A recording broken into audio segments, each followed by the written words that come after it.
Merci de votre attention, madame, monsieur. L'actualité ce mardi, les questions des droits de l'homme appliquées aux politiques publiques tiennent en compte des disparités, des écarts entre les couches de la société dans l'élaboration, l'adoption et le suivi et l'évaluation de nos politiques publiques. C'est la question qui est en toile de fond de la formation sur le sujet, une formation initiée par le gouvernement avec l'appui du Bureau des Nations Unies aux droits de l'homme. La fièvre Ebola évoquée ce soir encore partout. Le gouvernement insiste sur les mesures préventives dans nos villes et campagnes. Qu'en est-il précisément dans nos villages? L'information est-elle bien relayée? Nous irons ce soir à Davier-Tekor, petit village de Zur-Sud. Enfin, championnat paramilitaire de handball, 16 unités y prennent part. La compétition se déroule à Kara qui a vu donner le coup d'envoi de cette 15e édition. Voilà, madame, monsieur, le sommaire, bienvenue, voici le journal. Bonsoir à tous. Prend-on donc suffisamment compte de la situation, par exemple, des personnes âgées, des jeunes, des femmes, bref, des couches marginalisées dans l'élaboration, l'adoption et le suivi et l'évaluation de nos politiques publiques? Une formation sur la question devrait permettre de réduire les écarts, les disparités. Elle est initiée par le gouvernement avec l'appui du Bureau des Nations Unies aux droits de l'homme. Komo Boyondé. Pour un développement socio-économique harmonieux et durable au Togo, la définition des politiques publiques devra prendre en compte l'aspect droit de l'homme dans son cadre général et en particulier le droit à la santé physique et mentale, comme le mentionne si bien la stratégie de croissance accélérée et de promotion de l'emploi SCAP. Pour ce faire, la maîtrise des notions sur l'approche basée sur les droits de l'homme s'impose au niveau des différents acteurs pour mieux combattre les inégalités. Des délégués issus de la société civile et de différents départements ministériels renforcent leurs capacités en la matière. Ces acteurs-là devraient avoir les outils pour lesquels on va mesurer si, par exemple, le droit qu'on a choisi comme droit pilote, si vous voulez, le droit à la santé, évolue dans ce pays. On ne peut pas juste, en regardant physiquement, dire « Ah oui, ça avance ou ça n'avance pas ». Et le droit à la santé est très important pour assurer le droit à la vie. Le gouvernement togolais, pour sa part, n'a cessé, sous l'impulsion du chef de l'État fort Essozum Nanyasingbe, d'œuvrer pour une réelle promotion des droits de l'homme au Togo. En témoignent de nombreuses conventions ratifiées à cet effet. Le gouvernement est parti à plusieurs traités internationaux relatifs aux droits de l'homme. Il les a ratifiés. Il a pris l'engagement de les mettre en œuvre. Mais pour bien mettre en œuvre ces conventions et traités, le gouvernement doit donner les aptitudes nécessaires aux acteurs qui planifient le développement du Togo, de pouvoir intégrer dans les programmes et projets et dans le budget national l'approche basée sur les droits de l'homme. Il faut une masse critique d'expertise au sein de nos départements qui permettent à tous les niveaux de prendre en compte l'approche basée sur les droits humains dans la programmation et la planification des politiques publiques. Les bénéficiaires vont donc se familiariser avec les techniques permettant de définir les indicateurs pour une meilleure application du droit dans les politiques publiques. Cette reconnaissance pour l'officier de sécurité régional Uryushi Noriko, il a été décoré cet après-midi par le ministre de la Sécurité et de la Protection civile, une reconnaissance qui intervient à quelques heures avant son départ après 2 années passées au Togo. Qui est l'homme et qu'est-ce qui lui a valu cette distinction? Carmel Madjiakapo. Au nom du président de la République et en vertu des pouvoirs qui nous sont conférés, nous vous faisons chevalier de l'ordre du Mono. Une médaille d'honneur pour témoigner la reconnaissance de l'État togolais à l'officier de la sécurité régionale près l'ambassade des États-Unis au Togo. Uryushi Noriko a été élevé au rang de chevalier de l'ordre du Mono. Une distinction pour service rendu. L'officier de sécurité américaine a, au cours de ces 2 années de mission au Togo, œuvré au renforcement de la coopération sécuritaire entre les États-Unis d'Amérique et le Togo. Je pourrais vous donner quelques exemples. Et vous allez voir des choses qu'elle a cherchées qui ne sont même pas encore arrivées. Mais vous allez voir dans un précédent, par exemple, en 2015, elle a fait les approches, elle a regardé, elle a visité le laboratoire forensique criminel ici, elle a identifié des besoins Elle a cherché, elle a trouvé le financement pour les matériels pour l'an prochain. Elle a fait beaucoup avec Octrib pour informatiser la boîte, qu'il travaille avec plus d'efficacité. Elle a beaucoup travaillé pour représenter toutes les agences américaines de sécurité. La coopération sécuritaire entre les deux pays a été saluée par Yark Damrana, ministre en charge de la sécurité.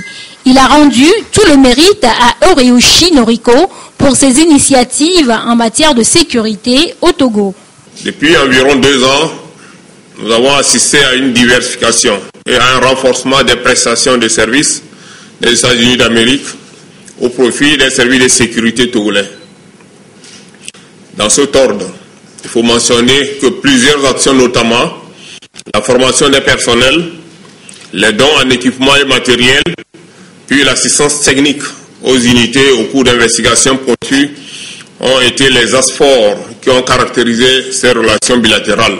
À l'initiative de Mme Noriko, d'un accord de formation et de fourniture d'équipement, au terme duquel des instructeurs américains sont arrivés à Lomé pour former l'unité de police constituée, déployée par le Togo au sein de l'administration au Mali. Cet accord comporte également un volet financier qui se chiffre à 1 500 000 $ américains. Noriko Oreushi est donc en fin de mission au Togo. D'origine asiatique, cet officier de sécurité régionale RSO a passé 2 années au Togo, pays qu'elle quitte à ce jour pour les États-Unis d'Amérique. Le BPC, le bac 1, tout comme d'ailleurs les autres examens, on connaît les résultats depuis, mais pas pour tous les candidats. Ceux qui n'avaient pas pu composer en juin dernier subissent les épreuves de remplacement depuis ce matin. Dans quelles conditions se déroulent les épreuves et qui sont autorisés à cette session de rattrapage? Les précisions avec Adolphe Paca.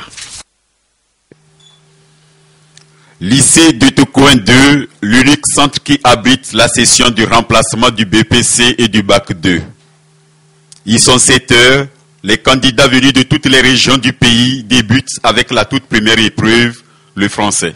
Tout se passe bien pour ceux qui sont à jour, pour ceux qui se sont préparés, sachant qu'ils n'ont pas eu la chance de passer la session normale et qu'il y a la session des malades qui leur est prévue. Donc ceux qui se sont préparés et sont là, dans les normes et sont sereins. Au bac 1, ils sont 46 candidats et pour le compte du BPC, sur 87 inscrits, il y en a encore qui ratent ce second rendez-vous. Pour certains, ils sont totalement absents, mais pour d'autres, le cas de cette jeune fille par exemple, elle s'est présentée sans sa carte d'identité. Qu'est-ce qui s'est passé? Et ta carte? Le directeur a dit que ce n'est pas lui qui a gardé la carte, que c'est le directeur adjoint. Que de contacter le directeur adjoint. Cet examen se déroule au même titre que les autres de la session normale. La police des examens garde la même rigueur dans la constitution des dossiers tout comme dans la vérification des pièces. Aucun candidat n'est admis dans une salle d'examen sans carte d'identité. On est là, rien ne prouve justement que c'est elle. S'il nous faut une pièce d'identité avec photo et qui montre que bon, le nom est affiché sur le visage. Tout cela est donc nécessaire pour éviter des cas de fraude. Il y a, comme on l'appelle, la mauvaise herbe qui s'infiltre très souvent. Nous avons des candidats qui font le malin et qui falsifient les cartes, ou alors ils les grattent, ou dans le cas extrême, des personnes qui viennent composer à la place d'autres. Ça fait que l'identité nous importe beaucoup. 30 minutes après l'épreuve, mademoiselle Akili Nathalie n'est plus autorisée à composer. Comme quoi, il faut être à jour et surtout avoir à l'esprit qu'il faut réunir les conditions nécessaires avant de se présenter. L'enseignement encore est la porte des universités largement ouverte désormais devant les nouveaux bacheliers. Mais quelle filière choisir pour ne pas perdre son temps à la fac? Question essentielle, l'orientation est fondamentale, d'où vous allez le voir cette séance d'information à l'université de Lomé ce matin avec les nouveaux bacheliers. Le compte rendu, Éric Dianipo, Rachel Aokou. La transition entre le lycée et l'université est parfois très difficile et l'échec universitaire s'ensuit lorsque les bases de la formation à suivre ne sont pas bien définies. Il est question désormais de bien choisir. De très nombreuses possibilités sont présentées, mais ce ne sont pas toujours les filières les plus fréquentées qui offrent les meilleurs débouchés. Il s'agit donc pour ces nouveaux bacheliers, au cours de cette séance d'information, d'avoir une idée réelle sur les différentes filières qu'offre le campus universitaire et les aider à faire un choix en fonction des formations reçues. Je veux m'inscrire au niveau de l'école d'agronomie. Au cas où ça ne marchait pas, je reviens en faculté des sciences pour faire les sciences naturelles. Je suis ici pour faire la FACEG. J'ai fait la série technique, la G2, alors c'est notre faculté sur le campus, c'est pour cela que je m'engage à le faire. Pour l'instant, j'ai décidé de faire deux choix, à l'ESTEBA et faire la SVT. C'est une volonté pour moi. Depuis mon enfance, j'ai rêvé de le faire et d'après mes amis, des conseils, eh bien le choix est fait. Et dans la foulée, les anciens étudiants se mêlent à la chose en donnant des conseils aux nouveaux bacheliers qui vont faire leur premier pas à l'université. Nous venons souvent à ces séances d'information pour avoir plus d'informations et surtout diriger les étudiants là, qui se trompent sur le campus. Des fois, ils choisissent mal, puisque la DAS dispose d'une direction d'orientation pédagogique, donc nous les dirigeons là-bas et de discuter avec les personnels qui sont qualifiés et pour bien les orienter, pour ne pas surtout perdre beaucoup de temps sur le campus. Les différentes étapes pour l'inscription à l'université et le système LMD ont été également au cœur des discussions. Les inscriptions se font en ligne. La DARS dispose d'une plateforme maintenant qui peut permettre à tous les bacheliers de s'inscrire en ligne, même depuis leur maison, s'ils disposent des clés de connexion Internet. Donc nous avons amené cette plateforme et nous laissons également cette plateforme à la disposition de tous ces nouveaux bacheliers pour faciliter l'inscription. L'Université de Lomé a mis en place des cellules spécialisées pour une meilleure orientation des élèves après le Bac 2. Cette année, plusieurs séances d'information sont prévues les 9, 16 et 23 septembre pour ainsi faciliter le passage du lycée à l'université en optant pour des filières qui répondent à l'auto-évaluation de tout un chacun. Il est 20h12. On en vient maintenant à ces visages tout sourire, à Pelé Toutou, visage de paysans heureux qui voient déjà leur production augmenter la saison prochaine. Motif, vous allez le voir, c'est un motoculteur qui remplace désormais les roues et les coupes sur place. Le récit est d'Emsoussoupo. 30 hectares de terres exploitables partagées par 5 organisations paysannes à Pelé Toutou dans les plateaux. Ici, c'est essentiellement du riz qui est cultivé avec des moyens rudimentaires ou d'abat. Pour la saison nouvelle, chaque groupement dispose d'un motoculteur gracieusement offert par le gouvernement togolais à travers le projet d'appui au développement agricole du Togo, PADAT. Ce que vient de remettre le gouvernement, nous en sommes très fiers. Parce que dans l'ancien temps, on faisait le labour avec la roue, avec plusieurs difficultés. Avec les motoculteurs, nous allons promouvoir l'agriculture pour la bonne marche de la production du riz à Pelé Toutou. Le ministre en charge de l'agriculture, le colonel Urokura Gadazi, promet aux paysans beaucoup plus de moyens afin de leur permettre d'améliorer la productivité du riz local et de faire face aux problèmes de chômage dans le milieu. Au-delà de cette remise, nous allons procéder au lancement des travaux de construction des magasins de 115 tonnes pour le site de Pelé Toutou. Je voudrais rappeler que la décortiqueuse de riz a déjà été réceptionnée. Donc tous ces matériels seront dans un proche avenir, seront mis à disposition de Pelé Toutou pour promouvoir la production du riz. Ce qui est intéressant, c'est que derrière ce matériel sera développée aussi une formation. Donc il y a une ONG qui a été réquisitionnée par le département pour donner des modules de formation sur la petite mécanisation aux 5 coopératives qui ont été identifiées. Un escale à Bémé, puis à Agou a permis au ministre Agadazi d'apprécier l'effort des paysans dans ces localités dans la mise en œuvre du projet ZAP, zone d'aménagement agricole planifié. À Agou-Gadiagan par exemple, c'est une superficie de 100 hectares de maïs qui est exploitée par 200 producteurs. Après les récoltes de maïs frais, chacun a eu un bénéfice d'au moins 120 000 francs CFA sur un demi-hectare. À Bémé, c'est une superficie de 35 hectares de riz qui est cultivée et d'ici octobre prochain, le ministre a promis revenir pour acheter le riz par le biais de l'ANSAT, Agence nationale de la sécurité alimentaire du Togo. L'agriculture, une affaire finalement de tous. La société civile s'implique aussi, et c'est dans toute l'Afrique de l'Ouest.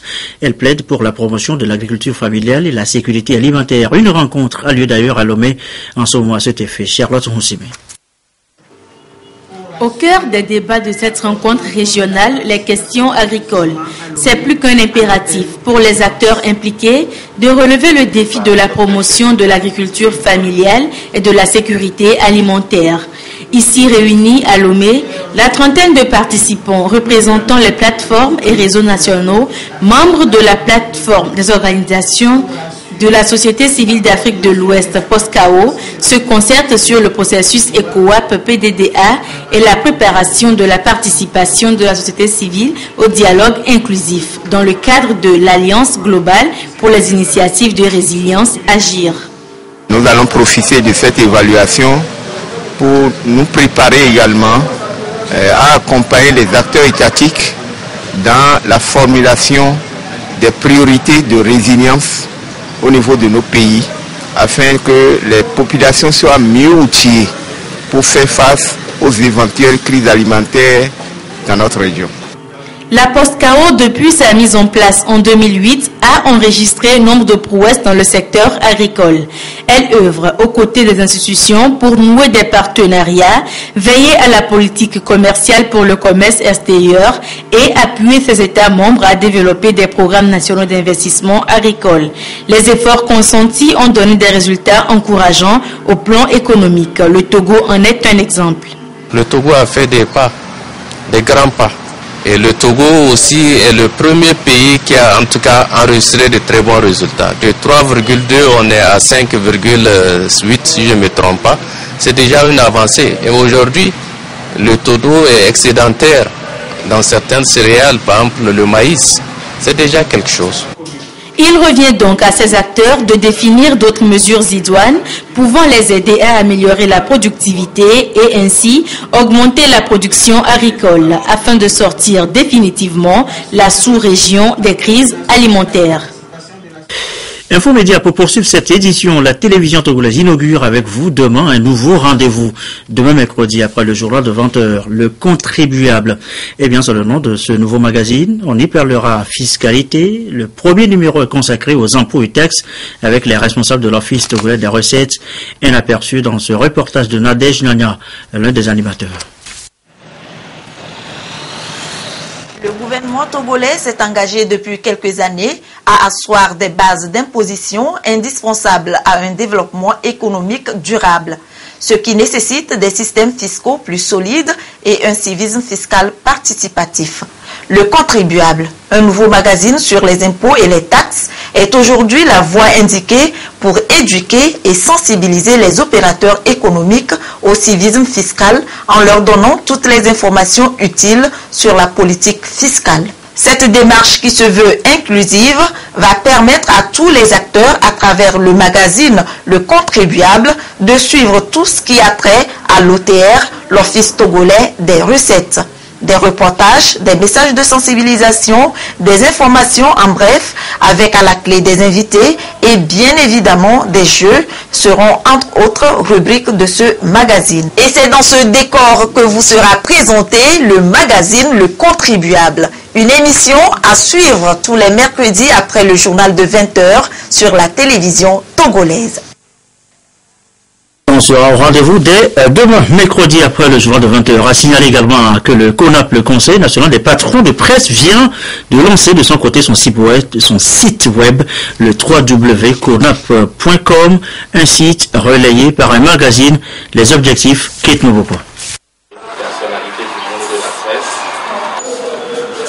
C'est une véritable vitrine sur toute la corporation de la presse qu'offre le Conseil national des patrons de presse CONAP au public national et international.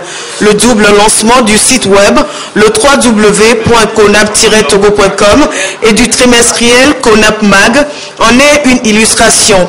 Le nouveau bureau du CONAP, élu en avril dernier, a entamé des réformes pour améliorer la situation socio-économique des professionnels du secteur. Ces initiatives permettent à l'organisation de marquer un pas de plus vers l'atteinte de cet objectif. Quand vous vous déplacez, vous vous présentez comme une organisation, la première chose que vos interlocuteurs font, c'est d'aller sur Internet et de taper le nom de domaine de votre organisation pour savoir ce que vous faites et si éventuellement vous êtes une organisation sérieuse, crédible et susceptible d'être accompagnée. Donc c'est pour répondre à tout ça que nous avons lancé ce site d'information et ce bulletin. Nous sommes des professionnels de la communication, on ne peut pas faire tout ça et ne pas le faire savoir. D'où l'idée, la démarche de lancer ce site internet et ce bulletin d'information destiné à être notre vitrine, à servir de relais avec nos membres et puis tout simplement avoir une visibilité. Ces différentes plateformes créées par le CONAP visent à mieux faire connaître les professionnels de la presse, mais aussi à informer. À la une du premier numéro du trimestriel CONAP Mag, par exemple, on découvre entre autres un entretien avec la ministre en charge de la communication, les échos du sommet USA-Afrique et la fièvre hémorragique à virus Ebola. À l'occasion de la rencontre, le vice-président de la Haute Autorité de l'Audiovisuel et de la Communication AC a encouragé le CONAP à poursuivre ses actions en vue d'une presse libre, professionnelle et prospère. À l'étranger, le Nigeria a félicité justement pour sa lutte contre le virus Ebola. L'ambassadeur américain à Abuja a encouragé le ministre de la Santé à continuer la prévention pour éviter toute propagation du virus. Malgré ces déclarations optimistes, le Cameroun a décidé de fermer ses 2000 km de frontières avec le Nigeria où une douzaine de cas Ebola ont été malheureusement recensés. Pas un seul cas de déclaré au Togo chez nous. Néanmoins, Ebola est dans tous les esprits. Le gouvernement insiste toujours sur les mesures de prévention dans nos villes et campagnes. Direction ce soir d'Avier Tepo dans le Vieux. Comment l'information est-elle relayée là-bas dans le village? Enquête sur place de Robert Potobé. L'épidémie de la fièvre à virus Ebola revient presque dans les débats au cours des rencontres. Ici, à Davié-Tekpo-Rougomé, localité située à 30 km au nord de Lomé, le sujet est largement abordé. Des discussions que certains mènent autour des jeux de ludo, d'autres en famille. Nous sommes informés sur la fièvre à virus Ebola. À travers la radio, à la RFI, sur laquelle je suis branché chaque fois. Une maladie qui viendrait de la Guinée.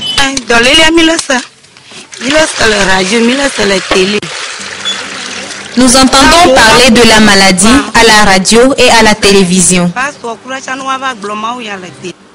Des mesures de prévention sont quasiment maîtrisées et les consignes sont presque respectées. Nos milieux, on a cessé de manger les animaux sauvages. Presque tout le monde que moi je connais, ils ont cessé de manger. Il n'y a pas maintenant la chasse. Parce que quand tu vas à la chasse maintenant, personne ne paie pas. On arrive à acheter les animaux sauvages ici. Je prends quelqu'un en moto, sans merci, je les conseille comme ça, de ne plus manger les rats, les choses comme ça, je les conseille. À l'unité des soins périphériques de Davié, c'est toute une série de séances d'information et de sensibilisation qu'organise le personnel pour pouvoir atteindre un grand nombre d'habitants. À l'unité des soins périphériques de Davié, c'est toute une série de séances d'information et de sensibilisation qu'organise le personnel pour pouvoir atteindre un grand nombre d'habitants.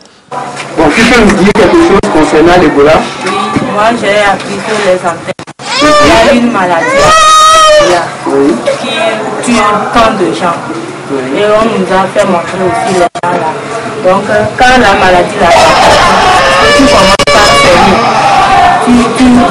tu vomis le sang coule dans tes oreilles partout.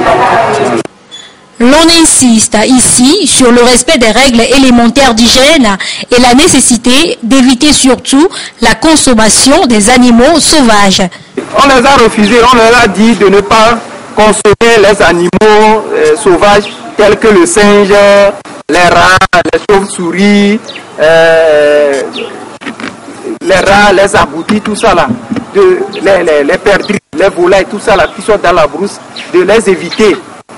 Et qu'ils auront dans la brousse, ils vont voir des animaux ou bien un rat qui est décédé par terre là, ils n'ont qu'à laisser le rat là, il ne faut pas qu'ils touchent le rat. Outre la sensibilisation à travers les médias ruraux, le Palais Royal de Davier a élaboré un vaste programme qui prend en compte la riposte contre cette fièvre.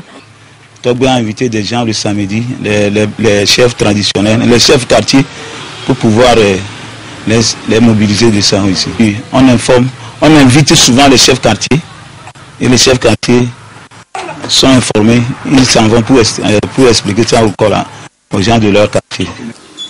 Apparemment, la grande mobilisation pour la prévention des risques de contamination lancée par le gouvernement togolais semble apporter ses fruits, que ce soit en milieu urbain ou rural. Une enquête de Robert Potogwe est présentée par Carmen Madji Ekapo. Le comité national d'antidopage du Togo a organisé une rencontre sur le dopage à l'intention des dirigeants des fédérations sportives ce mardi. C'est à l'hôtel Excellence à Lomé. L'objectif est de les outiller sur les dopages, ses méfaits et sur les règles en vigueur pour un sport sain. La cérémonie d'ouverture a été présidée par la ministre des Sports et des Loisirs, Modeste Kouma, pour les précisions. Dans le monde du sport, la recherche de la performance, des gains économiques ou matériels amène les athlètes à se doper. Une pratique qui n'est pas sans conséquence sur leur santé. Pour un sport sain, les dirigeants des fédérations sportives nationales sont à l'école de la lutte contre le dopage pour mieux sensibiliser leurs athlètes sur les méfaits de ce fléau. Il y aura de nouvelles règles de la convention qui vont entrer en vigueur à compter de janvier 2015.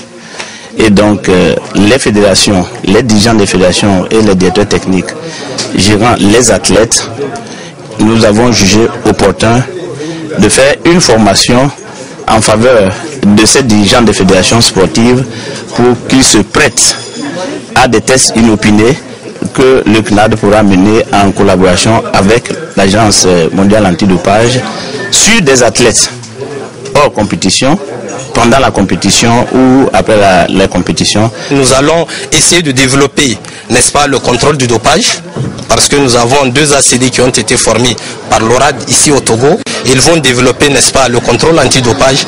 Moi, personnellement, je parlerai, n'est-ce pas, du Code mondial antidopage 2015 et des bourses du contrôle. Les nouvelles règles antidopage entrent en vigueur en 2015 et le Togo s'est engagé pour un sport sans triche depuis le 19 mai 2009. Une occasion pour le gouvernement de convier les participants à œuvrer pour un sport zéro dopage dans notre pays. Votre implication sera d'une grande importance pour la réussite de ce processus dans lequel le gouvernement s'est engagé pour un sport sain. Un adage populaire dit « Une âme saine dans un corps sain ». C'est pour cela que je vous invite à suivre avec beaucoup d'intérêt les modules qui seront développés durant ces 2 jours de formation. C'est dans le but de mener à bien la lutte contre le mal que le Comité national antidopage CNAD est créé en 2011 au Togo. Nous l'annoncions en titre, la ville accueille le 15e championnat paramilitaire de handball. 16 unités y prennent part à la cérémonie d'ouverture de ces Jeux de Kara, Nestor Moujou. La cérémonie d'ouverture du 15e championnat paramilitaire de handball a été marquée d'abord par le défilé des 15 équipes participantes. Ce défilé a été suivi du mot de bienvenue. Dans cette allocution, le commandant de la garnison de Kara s'est réjoui de la tenue de cette compétition qui traduit la pérennisation de la vieille tradition des unités des forces de défense et de sécurité à se retrouver au cours des événements sportifs dont le but est multiple. Le 15e championnat militaire et paramilitaire de handball édition 2014 se veut être dans un premier temps un exercice de talent militaire, c'est-à-dire une expression de l'esprit de combativité, d'endurance et de goût de l'effort caractérisant notre métier.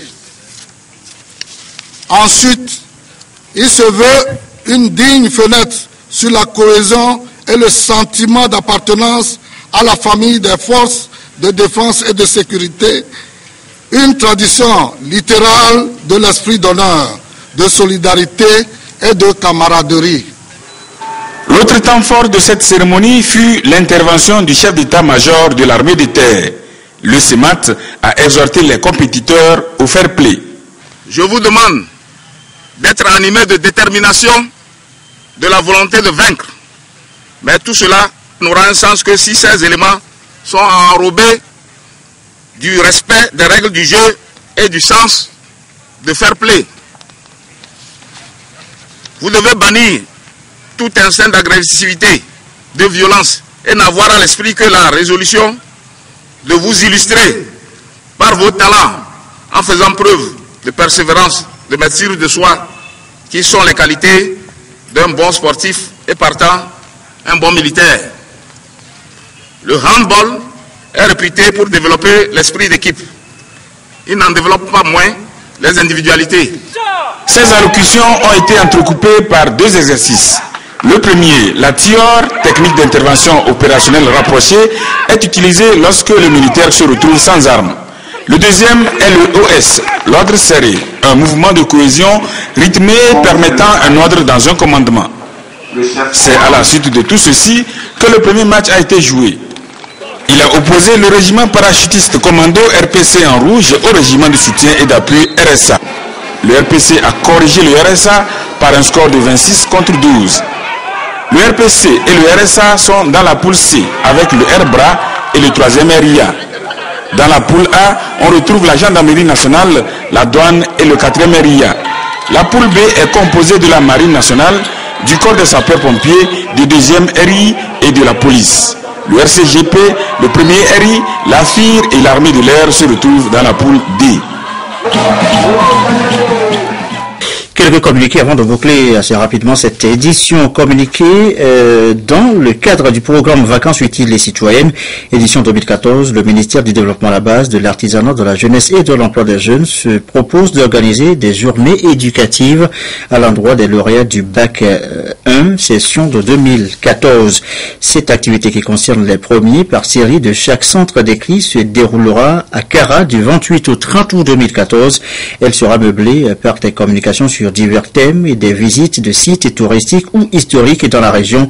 À cet effet, la ministre demande à tous les lauréats du Bac 1 désireux de participer à ces journées de bien vouloir confirmer leur participation au plus tard le mardi 26 août 2014 à 17h en appelant au numéro 22 21 17 05 90 81 92 75 pour le portable, l'autre portable 91 30 99 98 18 90 ou encore le 90 42 03 63, des numéros que vous pourrez consulter dans le quotidien national Togo Presse. La liste des jeunes concernés peut être consultée dans le quotidien national Togo Presse aussi. Les participants sont attendus au collège Chamina de Kara le mercredi 27 août 2014 à partir de 15h.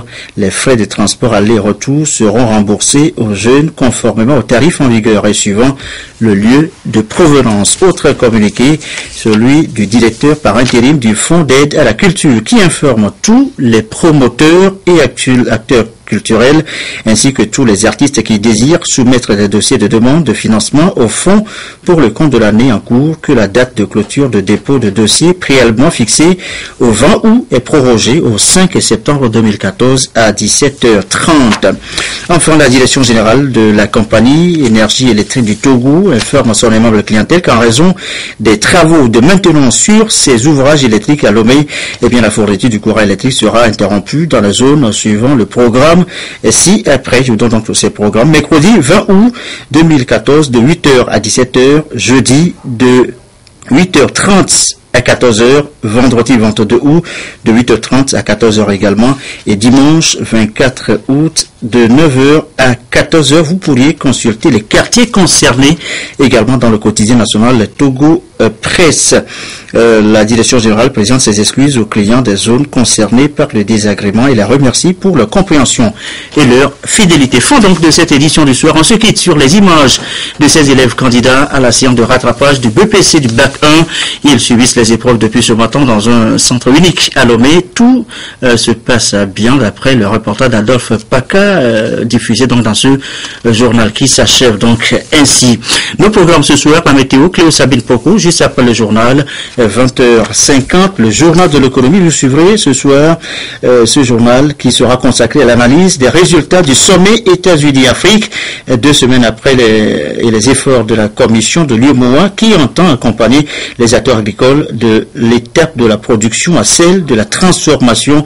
C'est plus précisément dans une vingtaine de minutes. Donc, et puis à 21h15, vous suivez donc le magazine Santé d'abord, 22h30, nos dernières infos, Isidore Koubatine. Merci à vous qui nous suivez ce soir à David Tekori à Genève, en Suisse, en bande C, sur la télévision togolaise et comme d'habitude, toujours fidèlement. Excellente fin de soirée chez vous.